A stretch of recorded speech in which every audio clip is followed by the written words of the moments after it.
औरतें घर में गुस्सा क्यों करती हैं? एक हकीकत जो अक्सर नज़रअंदाज हो जाती है।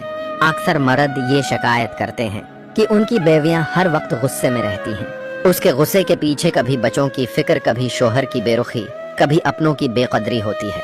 बीवी का गुस्सा अक्सर तवजा मांगता है।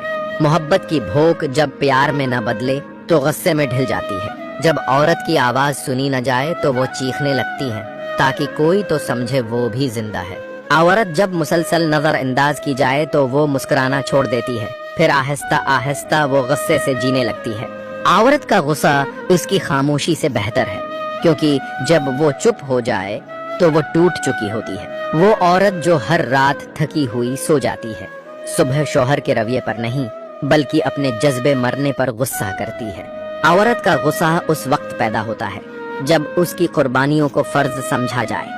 घर को जन्नत बनाने वाली औरत जब खुद जहन्नम में जलने लगे तो उसका गुस्सा भी तपता है।